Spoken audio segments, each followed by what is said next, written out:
So, hey everyone, welcome to the Growth Chat by Mailmodo. I am Mansi, your host for the evening. And today we have Lukas Kemkes with us. Lucas is the co founder of CreateText, where he helps companies write better emails to book more meetings with the help of AIML. Welcome to the Growth Chat, Lucas. We're really happy to have you with us today. Let's start by knowing more about you and CreateText. Over to you. Yeah, hi, Mansi. Super excited to be here. Thanks for having me. And yeah, happy to tell you about CreateText.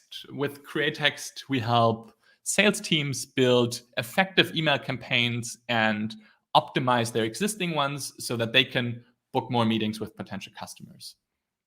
Myself, I have a background in data science, was previously with Tesla, and now co-founded CreateText and started working on this together with my co-founder Jerome earlier this year.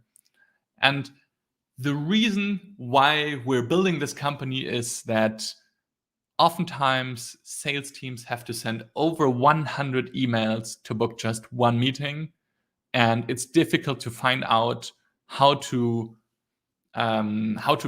become better at writing high converting emails. And it's important to write emails that convert well and predictably into meetings, because otherwise it's a bottleneck to the growth of essentially any B2B company in the world. If you cannot predictably book a lot of meetings with potential customers, then your account executives, your salespeople who are supposed to be closing customers, sit around idly and don't have enough leads to close. And therefore, it's important to consistently fill the pipeline with opportunities. And that's why it's so important that that emails convert well into meetings. That's amazing. Yeah. So, can we know more in detail on how exactly you're helping companies do that, and how you're helping companies convert? Make sure that those 100 emails are actually converted, and not just go into spam or Yeah. Yeah, absolutely. And so when it comes to writing highly well converting emails, I think there are a lot of things to consider. And what's especially important is that you just need to find out what really works for you. What works for one sales team does not necessarily work for another sales team. So, for example, if you're in the US, something might work, but then if you're in India or in Europe, the same thing might not work anymore. And the same applies to the industry you're selling to, or the seniority of the person you're selling to, or also the department you're selling to. And therefore, for example, in one industry, you might use a certain call to action, and that works particularly well, and for another, that doesn't work well. And so how we're helping companies figure out what's really working for them is we analyze all the emails that they send, and then we look at which of these emails get a reply, which emails lead to a meeting, and what are the characteristics of the emails that are successful. And we look at over 100 characteristics. So, for example, when did you send the email? How long was the email? What was the subject line? What was the call to action? What specific words did you use? So that we can then go ahead and teach or coach the users to become better at using more of what's working and use less of what's not working. That's great. So I just was checking. We spoke last time also, and I know that you come from this tech background, tech and NLP background, and I was very curious to know how did you really discover this problem in sales? So if you could probably tell us about that, it'll be great. Yeah, sure, absolutely. So it's right. I come from a tech background, and my co-founder as well. We both did masters in statistics and data science, and have been working together pretty much for a long time on NLP stuff, coding stuff, and we stumbled upon this problem while we were working on a different startup idea that we had in the past. In the past, we wanted to help people write faster, and we noticed that it was actually not as big of a problem as writing effective messages. For example, booking meetings with emails. And how we discovered this was that ourselves, we wanted to sell our product, and being technical founders, we noticed, sales is hard. And we were not getting a lot of responses to the messages that we were sending, either via email or via LinkedIn, to prospective customers.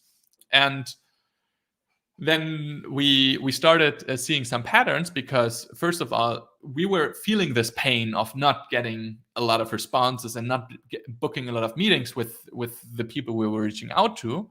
But also, when we got someone on to a meeting, and if it was a salesperson, this person likely said, hey, you know what, it's a challenge for me to book meetings with prospects. And then we got into the Techstars Accelerator, and the mentors that we were able to meet through the Techstars program were extremely valuable for us, especially mentors with a sales background, because they helped us understand that, predictably booking meeting with a lot of companies is a challenge for any sales development team in the world. And therefore, we decided to really focus on this problem of improving emails that you send to prospects in order to book meetings.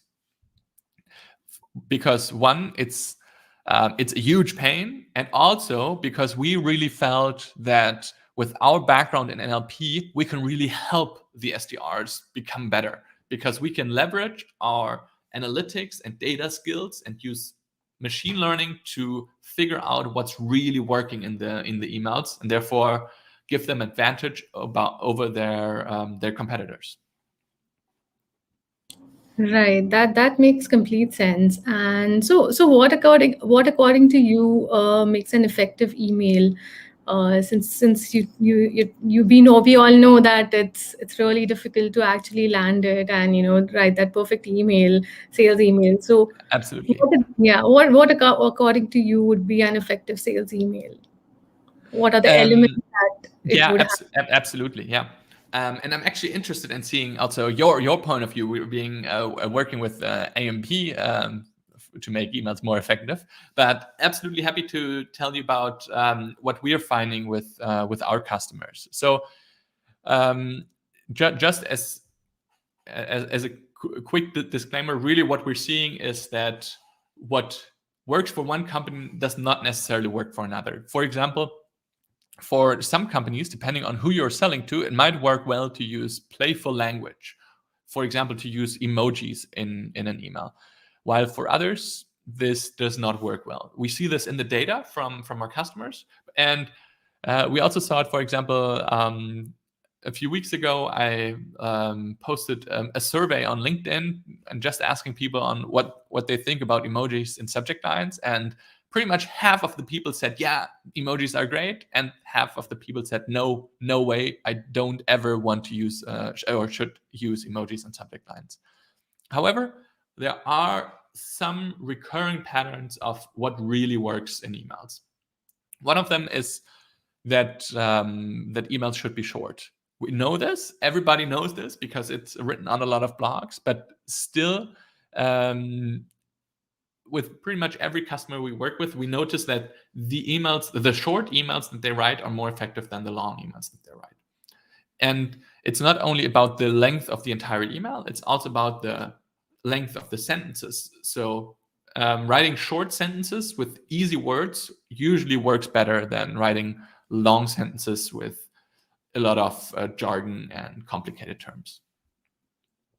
Right. So basically, keeping it simple is the key to go forward. And I also see a lot of times people these days using, GIFs or very personalized videos in their sales emails, with very personal messages and taking their own video shot and sharing in the email. So what do you think about that? I think that's a very interesting way to do it these days.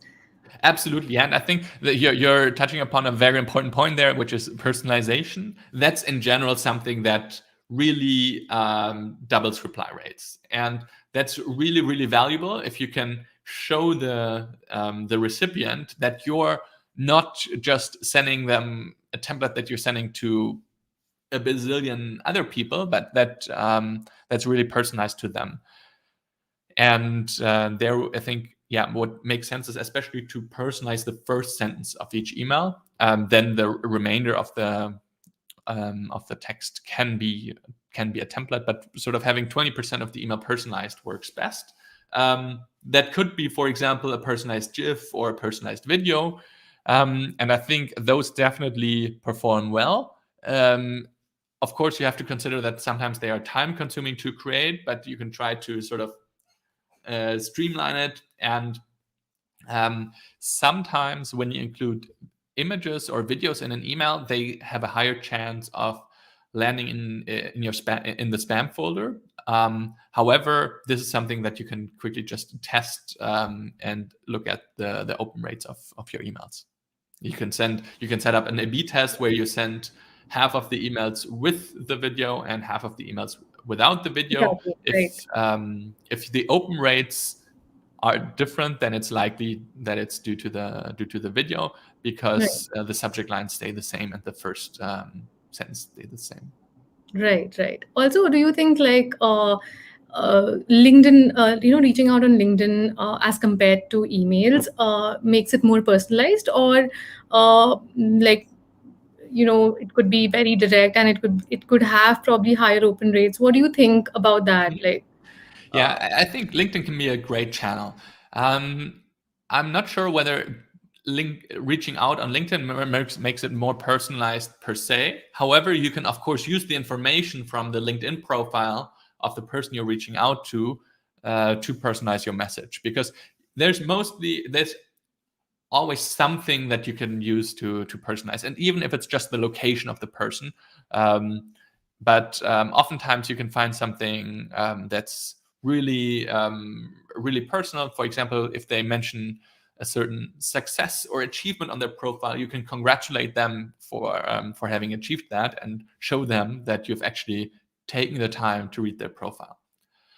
One other thing that I think is interesting about LinkedIn is that it's especially powerful when you combine it with other channels.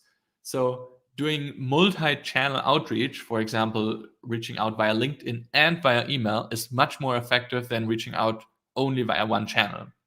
So combining LinkedIn and email is more effective than just email or just LinkedIn. And it becomes even more powerful when you combine it with a third channel, such as a phone call, for example. Right. That makes sense. So basically, just summarizing the whole, what you said here is that what makes emails effective are, the playful language. It might work for some or it might not. Using emojis in the subject line and stuff, and keeping emails short. Probably keeping the length of the sentences also short and keeping it very simple and easy to read, and personalizing the emails as well. So yeah, just summarizing for the audience here. And yeah, again, one of the points you also added very importantly is that combining various channels and not just limiting yourself to email or LinkedIn could be a good way to go ahead also. That's great. Absolutely, yes. Yeah. So from my next question here is, so I checked on your website that you have, analyzed over 1 million outbound emails that 𝐻𝐿 has analyzed. So could you like share with us a key takeaway from those 1 million emails, if you could? Yeah, totally. So by now we've actually analyzed several million emails, and we're constantly analyzing more. And what I find striking is that we continue seeing some of the same patterns repeat, such as short emails work better than long emails.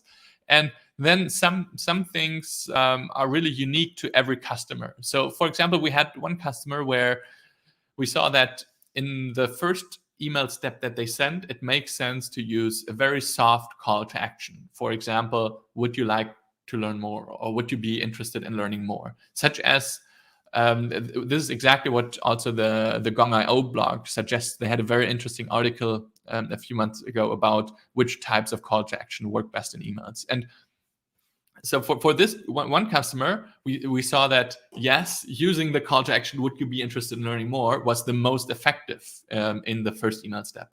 And then for another customer, we found that the opposite was true, that it was actually making sense to use a more direct and more committing call to action, such as, are you free for a call next Wednesday? And that's super interesting. I find that based on who you're selling to, a different call to action makes sense. And I find it super, it's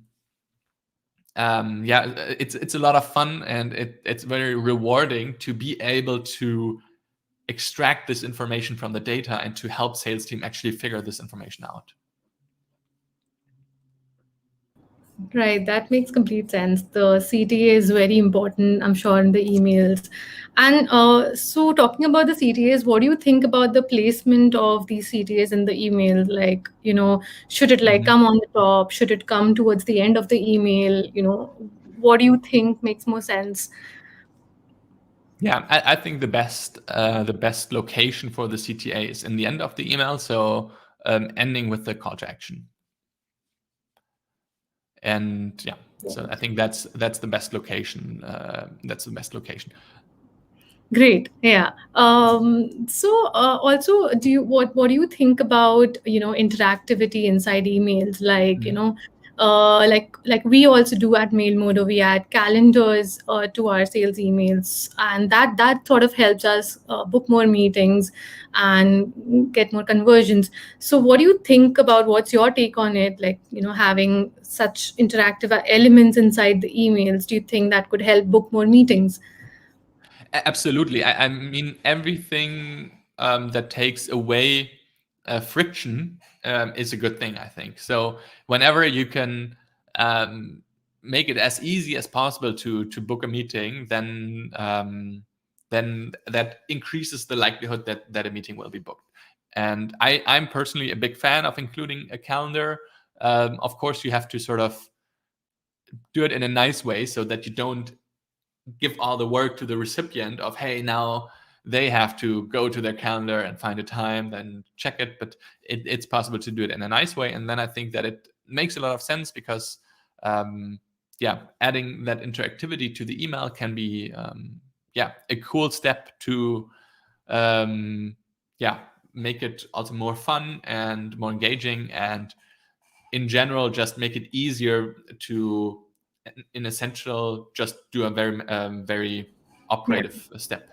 Yeah, it reduces more steps basically that the user has to take. It just reduces the steps to, directly help them take action.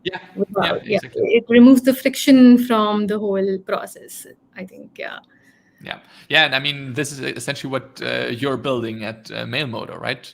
That you're making it interactive, and that's really cool to see. Very nice. Yeah, and we definitely think that definitely works in getting us more conversions and meetings, and even for the people who are using MailModo, the customers. So it definitely helps. Nice. I sure it does, because it just makes sense that when you don't have to do email ping pong, then you can book more meetings. Sure. Right. So just moving this to a broader sense, where what do you think how tech is changing with AI, ML, and AMP coming into the picture, being the major game changers? What do you think? How do you think the future of emails is shaping? Be it in the outbound perspective or an overall general perspective? Yeah, so I think what we'll be seeing are better emails, and more relevant emails. I think we'll see less of, let me just press a button and I'll email 1,000 people. I think this is really something that belongs to the past, and we'll see more relevant emails that are well written, that are targeted to the actual recipient, personalized, and that are actually fun to read, and that the person who receives them actually cares about. So in general, I think we'll see a big shift from just blasting out a lot of emails to sending out less and more relevant, well-written emails that actually get more conversions. Yeah, that makes sense. That it'll become more relevant and more personalized, of course. Yes. Yeah, I think which it's is good for everyone. Yeah, because also then on the recipient side, I don't have to delete as many emails that I right. didn't even care about in the first place. Right. Makes sense. That completely makes sense. Yeah, thanks for sharing that. And so moving on, let's talk about, growth strategies and, the growth hacks that 𝐶𝐻𝐻 uses, and what do you suggest early stage startups, what marketing channels would you suggest focusing on for an early stage startup, from your experience? Yeah, I think it makes sense to not over-engineer it in the beginning. I think it makes sense to just start by doing stuff. So it can start with just talking to everybody you know, reaching out to your network on LinkedIn, using different communities such as Slack or Facebook or LinkedIn groups, which worked well for us. So sometimes I would, for example, just post in a group of relevant people that I'm building on a startup, and that I'm working on a startup, that I'm looking for feedback on our prototypes. And then I added a calendar link, and based on that, I booked a couple of meetings with people who were exactly in our target group and were able to really give us very relevant feedback. So that was extremely valuable, and it didn't cost anything. So it was not like us spending huge amounts of money on Google ads or Facebook ads or anything. So Right. I think what really worked for us is just starting it and doing sort of things that don't cost anything and that are probably not very scalable in the end, but in the beginning it worked very well. Right. So basically, communities are the sort of superpower for 𝐶𝐻𝐻, and so would you do suggest, like, so it's more in the B2B perspective that you're saying that it sort of works for companies in B2B, and like how exactly can companies leverage the power of communities in different ways? Like one of them you told was, you share a message, you tell them that, hey, I'm building something, and people will come and support you. And what could be the other ways that you could actually leverage the power of communities? I think essentially communities can help you with a lot. So it can be feedback, it can be introductions to relevant people. So for example, if you say, I have this person that I want to speak to because they have a certain expertise that would be super beneficial to the stage that I'm currently in, then I think a lot of people are, and when this person is in the network, are willing to help and are willing to make that introduction. So I think that's another way, or even by just engaging with your content on social media. So for example, you can ask members of a community you're part of to share your posts or to engage with your content, so that it gets noticed by more people, and therefore you get to a wider audience, and people are then able to learn about your offering. Great. Yeah, that's true. And yeah, that I think communities are really helpful. And you ask something, or you are probably telling people that I'm doing this, I'm doing that, and people are there to kind of support you, to help you probably solve a problem. So I think that's there, and it's become really powerful. That tool is really powerful, I feel. Yeah, absolutely. Yeah, great. So I am done with my set of questions. I think let's let the audience ask some questions, and let's see if let's wait for them to kind of post some comments, and then we'll start answering those. Yeah, absolutely. Yeah, nice. So Cool. any questions? Happy Yeah, to answer them. please. Yeah, we would love for you to post on the comments under the post. We will try to answer all the questions. Let's wait for 5 minutes probably and see if we have any questions. Yes, perfect.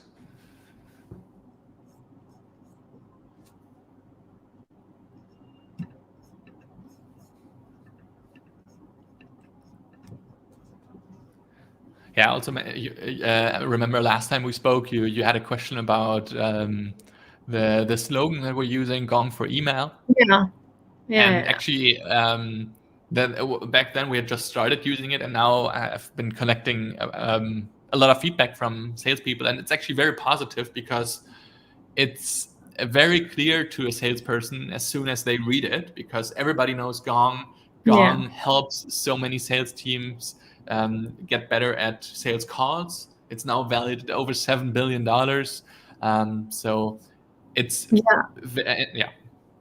Yeah, I think a lot of companies, and why I asked this question also, because I think I was very curious to know if it really helped, because I've seen a lot of companies actually do that, maybe like Netflix for something or Uber for something, and they would use these famous or popular brands to kind of explain or position their brand in that way. So I think it really helps. I think it gives more clarity on what exactly you're doing. You don't have to really explain the customer or anyone, what you're really trying to solve, because it's very clear when you are relating it with a popular brand.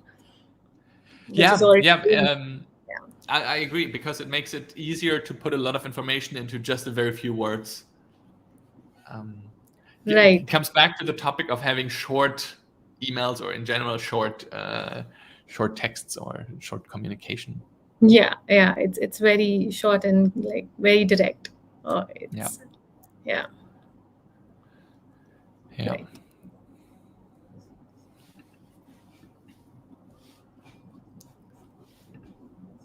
Yeah, nice. I'm also really excited to see sort of where Mailmodo is going to go in the next years. I guess it's been like almost 2 years now that you were founded. Yeah, it's almost 2 years. Yeah, nice. Yeah, it's exciting. Yeah, it is.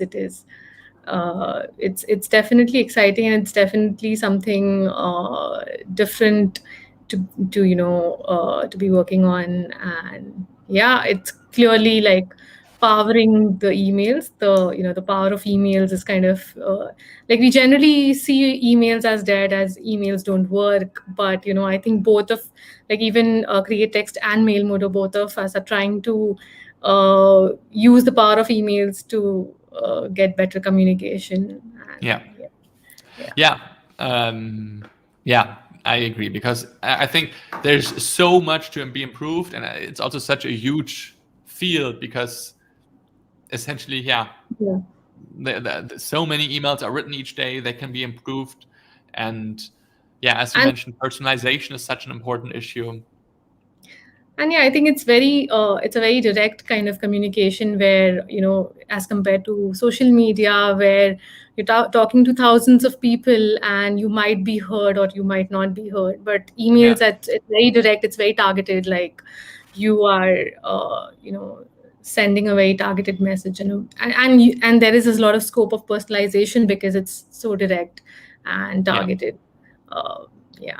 So, of course, I think that's the reason emails have the capability to kind of be more, get more conversions for a company. So, we have one question here by Courtney. I'll just add it here. Will this recording be emailed? I fortunately arrived late. Sorry. Okay. Yes, Courtney, it'll be recorded, and you will be able to see it on LinkedIn itself, and we can email you the recording as well. I'll also drop the YouTube link. You can also see the recorded video over there. There's one more question. What do you think about sales email that are HTML and not just plain text? Lucas, do you have an answer? Yeah, sure. So I sort of have a mixed opinion about this because, of course, on one hand, using HTML makes it look nice, but on the other hand, making it look too nice can also be very quickly lead to looking like a marketing email that was just sent to a list. So when you do use HTML, make sure that you use a personalized sentence in the beginning of your email to really point out that this is a personalized message and not a template that was sent to a lot of people. Because people are, much more likely to respond when you send a personal message than when it's a mass email. Yeah, that makes sense. And that's a good question. I think, that if sales email should be HTML or just plain text. Yeah, interesting. Yeah.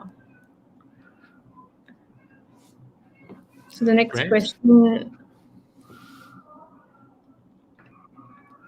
So it's by Zishan. He's asking how important is wit or humor versus frank honesty in the email. That's an interesting question, Lucas. What do you think? I think any kind of wit or humor grabs attention, and anything that grabs attention helps you stick out from all the others who are trying to message and get the attention of your prospect. And therefore, I think using wit and humor is perfect because it gets you the attention. It gets you the one moment that you need for the recipient to then say, okay, I'll read the rest of the message actually. And frank honesty, well, I think you can be both, right? You can be humorous and at the same time not lie to your prospect and be honest. So I think, definitely use wit and humor, but also be honest.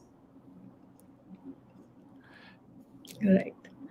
Thanks for that. The next question is by Ritesh Mishra. What kind of future AMP emails will be a game changer or just another iteration in email improvement strategies? Interesting. So I guess it's more a question for you because you are the expert on AMP. But I guess it can have a big impact. Yeah, I can see it really being something that pushes the conversion much higher than what. I agree to that. I think it's totally a game changer with AMP. The way we are sending emails now, having these interactivities, having these elements in the email, which kind of reduces a lot of friction that a person has to go through because you open the email, you click on a link, you go to that link, and then you take an action. But here, I think with the help of AMP, you just do everything inside the email. So there's so much scope of a person not having to really go through any of these troubles and just taking the action that the company wants, that the brand wants them to take right inside the email. So I think that's really going to be a game changer for emails, the way they get converted, the way they get the open rates of course depend on a lot of criterias, but the conversion would definitely be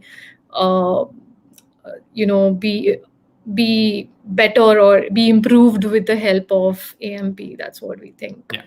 Yeah. I agree. Yeah, nice. Yeah, great. So no more questions, I think.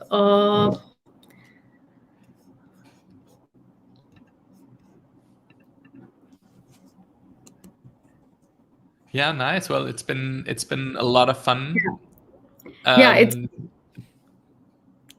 think we don't have any more questions. So we can probably wrap it up here. Yes, Lucas, you were saying something.